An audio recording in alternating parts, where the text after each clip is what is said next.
Hello guys, myself Sumit. So आप लोग बहुत अच्छे होंगे एंड अपनी प्रिपरेशन बहुत अच्छे से कर रहे होंगे। सो गाइस, बात करते हैं इंपॉर्टेंट पेपर्स हमारे सिलेक्शन में बहुत बड़ा इंपॉर्टेंट रोल प्ले करते हैं। क्यों? क्योंकि at the end of the day हम पेपर ही सॉल्व कर रहे होते हैं। हमारे फ्यूचर के लिए, हम जो डॉक्टर बनना चाहते हैं उसके लिए हम पेपर से ही लड़ रहे होते हैं।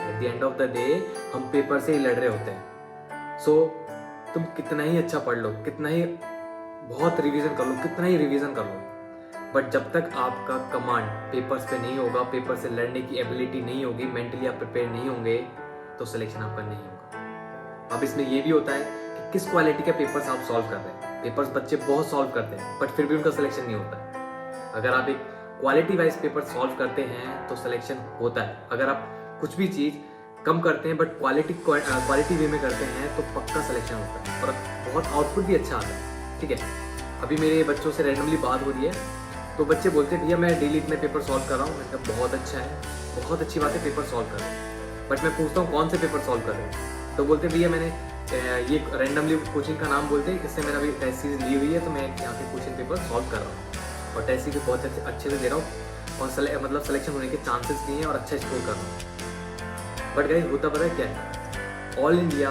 बच्चे बहुत टेस्ट पेपर सॉल्व करते हैं और आप खुद एनालाइज करना कि सिलेक्शन बहुत कम का ही होता है। जो बच्चे 600 प्लस स्कोर कर रहे होते हैं और वो लास्ट में आगे कहाँ अटक जाते हैं, 592, 590, 580 यहाँ पर आके अटक जाते हैं। क्यों? क्योंकि उन्हें quality based test paper solve नहीं किया। तो आज इस वीडियो में मैं वही बताने वाला हूँ कि क्वालिटी टेस्ट पेपर्स आपको सॉल्व करने और क्यों करने, और अभी 2023 में क्यों करना जरूरी है। तो मैं बता देता हूँ, पहले क्यों का रीज़न देता हूँ। नीट 2023 में क्यों सॉल्व करना जरूरी है। जैसे कि एनटीए ने कुछ 2 साल पहले बोला था कि अब से जो पेपर आएगा वो पूरा एनसीईआरटी पे बेस्ड आएगा। क्यों भैया? पहले एनसीईआरटी बेस पे नहीं आ रहा था, पहले भी आ रहा था, बट कभी क्या होता था, एनसीईआरटी से बाहर कुछ क्वेश्चन आ जाते थे। बट अब एनटीए ने स्ट्रिक्टली बोला है 2 साल पहले कि एनसीईआरटी पे बेस्ड पेपर आएगा। ठीक है, अब दे भी रहे हैं। अब वो कह रहा है उसमें थ्योरी बेस्ड क्वेश्चन आ रहे हैं। मतलब कि बच्चा कोचिंग जाता है, कोचिंग पे इतने आवर्स बैठता है, क्वेश्चंस को सॉल्व करने की नई नई ट्रिक्स सीखता है, उनसे लड़ता है, उनसे मेंटली फाइट करता है, और एंड में क्या होता है, फाइनल एग्जाम में क्या होता है कि थ्योरी बेस्ड क्वेश्चन आते हैं जो कि कोचिंग्स वाले फोकस नहीं करते। ठीक है, हाँ, नीट में न्यूमेरिकल बेस्ड क्वेश्चन आते हैं, बट क्या होता है, वो भी हमारे जो नोट्स में होते हैं या फिर जो डीपीपी में होते हैं उनसे बहुत कम कोरिलेट करते हैं। होता है, ये मेरे साथ भी हुआ था, आप लोगों के साथ भी हो रहा होगा। ठीक है, अब तो सॉल्यूशन क्या है? आप लोगों ने बहुत सारी टेस्ट पेपर्स लगा लिए होंगे या फिर टेस्ट सीरीज ज्वाइन कर रखे होंगे और अच्छे से दे रहे होंगे और अच्छा स्कोर कर रहे होंगे, बट मैं फिर भी आपको बोल रहा हूँ कि आपके सिलेक्शन के कम चांसेस है। क्यों? क्योंकि मैंने रीज़न दे चुका हूँ, क्योंकि अब एनटीए पूरा पेपर एनसीईआरटी पे बेस बना रही है ताकि एक जो बच्चा कोचिंग अफोर्ड नहीं कर सकता वो भी सिलेक्शन ले सके, वो भी नीट क्रैक कर सके। इसी को रखते हुए एनटी ने पेपर का थोड़ा लेवल अप कर दिया, वो थोड़ा ट्रिकी बना दिया। अब 2010 से पहले क्या होता था, एआईपीएमटी होता था और वही पैटर्न अब 2023, 22 एंड 20 में चल रहा है। मतलब कि कुछ समझे, मैं ये कहना चाह रहा हूँ कि जो 2010 से पहले जितने भी एआईपीएमटी हुए थे उनके क्वेश्चंस पेपर, आप टेस्ट पेपर प्रिंट आउट निकालिए और उनको सॉल्व करिए। अगर आपकी प्रिपरेशन 60-70% है ना, तो भी आपका सिलेक्शन हो जाएगा। क्यों?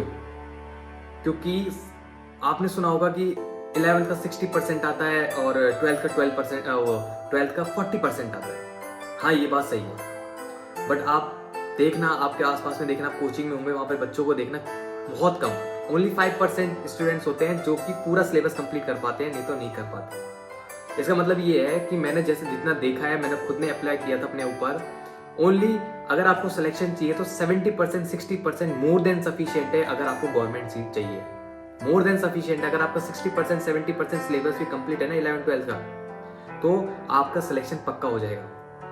बट पता प्रॉब्लम क्या आती है, आप पेपर्स क्वालिटी के नहीं प्रिपेयर करते हो, अच्छे से सॉल्व नहीं करते, क्वालिटी वाइज पेपर प्रैक्टिस नहीं करते। तो प्लीज, ये जो नीट 2023 आ रहा है, ये बहुत बड़ा एक आपके लिए एक बहुत अच्छी चीज भी लेके आ रहा है। ठीक है, और एक नया पैटर्न भी, जो कि अब कुछ अलग ही पैटर्न होगा। पिछली बार 2022 में देखा था, एकदम बहुत अच्छे बायो में बहुत अच्छे क्वेश्चंस आए थे, उसी बेस पे अब नेक्स्ट 2023 में आने वाले हैं। ठीक है, पेपर मैंने नहीं बनाया है, बट जैसे कि मैंने देखा है 2-3 साल के पेपर एनालाइज करे हैं, तो सारा कुछ मैंने जब एकदम सारा इकट्ठा करा एंड जब AIPMT के जो क्वेश्चन पेपर उनको देखा, तो as it is question frame कर दिया था 2023 में।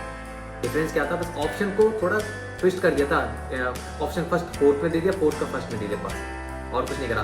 तो प्लीज़ AIPMT के क्वेश्चन सॉल्व करिए, क्योंकि उसमें थ्योरी क्वेश्चन हैं जो कि आपकी NCERT को फॉलो करते हैं, और जो आपके न्यूमेरिकल्स हैं वो भी NCERT को फॉलो करते हैं, और जो आपके बहुत और ट्रिकी क्वेश्चंस हैं जो आपकी हर चैप्टर के NCERT लास्ट में समरी गिवन होती है, उसमें से बहुत ज़्यादा क्वेश्चंस आ रहे हैं। तो प्लीज़ आप सॉल्व करें। ओके, ये सीक्रेट आपको कोई नहीं बताएगा, और मैक्सिमम बच्चों को पता ही नहीं है। ओनली 1-2% लोगों को पता होता है जो कि हार मान लेते हैं, 1-2 पेपर सॉल्व करते हैं और उसके बाद छोड़ देते हैं। मैं आपको ये कह रहा हूँ, अगर पेपर्स कम है आपके पास, AIPMT के पेपर्स कम है, तो मैं आपसे बोलूँगा कि आप एक बार नहीं, उन्हीं सेम पेपर को 2 बार सॉल्व करें, पर करें।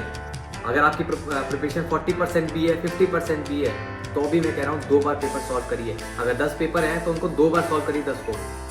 आप देखना आपका कितना अच्छा आउटपुट आएगा। पक्का आप 592 क्रॉस करोगे, 101% सिलेक्शन के बहुत ज़्यादा चांसेस है। कम मेहनत में सिलेक्शन के बहुत चांसेस है।